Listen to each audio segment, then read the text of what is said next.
Hello and welcome to Football Daily, where today we celebrate the 10 people who were most influential in creating the modern game. 10. George Best. Nowadays, it's perfectly normal for footballers to be global superstars, but back in the 1960s, most players could walk down the street without being recognised. Alfredo Di Stefano and Ferenc Puskás were stocky and rough-looking, whilst Pelé was far away in Brazil, so Georgie Best was something new entirely. When Man United scout Bob Bishop saw Best play as a 15-year-old, he rang Sir Matt Busby and said, "I think I found you a genius." What he had actually found was the first football superstar. Best was a dazzling dribbler who won 2 leagues and the European Cup with the Red Devils, but his pop-star good looks made him marketable and popular with the women as well. Ultimately, his own gifts eventually destroyed him though, as drinking and womanizing took over his life. But he had been the first of a new breed, and without him, there would have been no Beckham, no Ronaldo and no Neymar. The celebrity footballer was born with Best. 9. Herbert Chapman. Manager Herbert Chapman is often credited with spreading the WM formation, which was the dominant team layout in the 20s and the 30s. This saw a centre-half drop deep to sweep up attacks, whilst a forward moved into midfield to make up the numbers. Under Chapman, Arsenal won 2 league titles using the system, adding to the 2 he had already won with Huddersfield. Chapman invented fitness and training regimes way ahead of their time, pressed for the introduction of floodlights and numbered kits, and proposed an idea for the European Cup 20 years before it became a reality. He was keen to bring foreign stars to the English game and signed one of the very first black professionals, Walter Tull, back in 1911. His statue stands proud outside the Emirates Stadium, where Arsenal still play in the red and white kit he first designed. 8. Charlie Goodyear. Before the 1830s, footballs were terrible. Some were made of leather filled with cork, whilst others were used from inflated animal bladders to give them their shape. They constantly deflated, got punctured, bounced erratically and warped in hot or cold weather. Charlie Goodyear invented vulcanized rubber, which was strong and more elastic than normal rubber, and it was used to replace the animal bladders inside footballs. This made them bouncier and rounder, improving control and accuracy for players. Eventually, leather was phased out as it absorbed water, making the ball extremely heavy and causing neck injuries to any player heading it. And today we have feather-light responsive footballs, making for a quicker and more technical game. But it all started with Goodyear. 7. Gustav Sebeş. Sebeş was the coach of the Hungarian national team in the 1950s, as the mighty Magyars became one of the most inventive and feared international sides in the world. With players like Ferenc Puskás and Sándor Kocsis, Hungary won an Olympic gold, reached a World Cup final and inflicted England's heaviest ever defeat in a 7-1 hammering.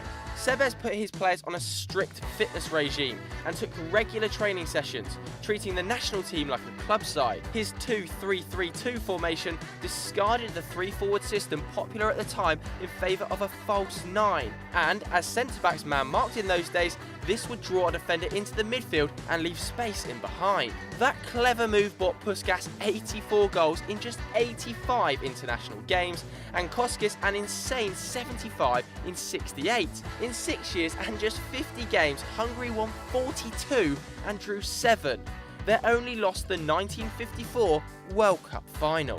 5 and 6, Jules Rimet and Henry Delaunay. International competition has taken football from a European hobby to a global phenomenon. Frenchman Rimet was the 3rd president of FIFA, and along with Delaunay, proposed the creation of a tournament between international teams, or as we know it today, a World Cup. Rimet's diplomacy got the idea approved, and the first World Cup trophy was named after him. Delaunay, however, was disappointed at not receiving more credit for the competition's creation, and so decided to push for a cup limited to European countries. He then became the first Secretary General of UEFA in 1954, but died just 1 year later. Nevertheless, the European Championship held its inaugural tournament in 1960, denying Delaunay the chance to see his idea come to life. However, his name did eventually get the fame it deserved, firstly through his son Pierre, who succeeded him as UEFA chief, and secondly in the name of the championship trophy. 4. Jean-Marc Bosman. An average midfielder, the name of Jean-Marc Bosman would have slid quietly into history if the Belgian hadn't been involved in a landmark legal case on player contracts. Bosman was playing for RFC Liège in 1990 when his contract expired, but the rules at the time meant his registration stayed with the club and he couldn't leave for free. Liège offered him a new contract at a quarter of the salary, whilst putting him on the market for twice his value. Bosman sued the Belgium FA, and he claimed that players should be able to move freely if their contracts expired, and that clubs were using the system to prevent footballers joining rival teams by demanding absurd fees. The courts eventually found in favour of Bosman, and players used their new power to negotiate lucrative contracts and transfers. Before too long, agents were running the game, and they still do today. 3. The Cambridge Rules creators. Kicking a ball had been a game since the days of the Romans, but in 1848, students at Cambridge University, England, grew tired of conflicting systems of rules. The boys educated at rugby school wanted to pick up the ball and run with it, whilst no one could agree how to kick off or what happened when the ball went out of play. Even the definition of a goal was a little hazy. The group decided to write down some common laws of the game, and the Cambridge Rules were born. These included restrictions on tackling, no holding, pushing or tripping allowed, and introduced an early version of the offside rule. Players were still allowed to catch the ball but not run with it, making it sort of like netball. These rules were eventually revised, thank God, and laid the foundation for modern day football, a sport that would go on to take over the world. 2.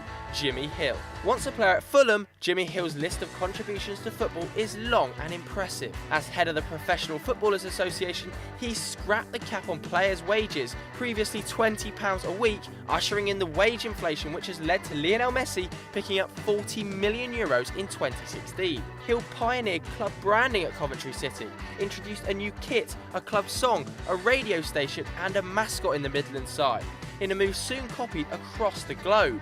Later, he became a TV presenter, introducing former players as pundits for the first time, and hosted Match of the Day for 15 years. Hill was also instrumental in the change to 3 points for a win in the early 1980s. Previously, 2 points had been awarded for a win and 1 for a draw, but Hill wanted to encourage attacking football. The proposal was passed by just 1 vote in England, but in the mid-1990s had become universal. A remarkable innovator and servant to the sport, Hill sadly died in 2015. 1.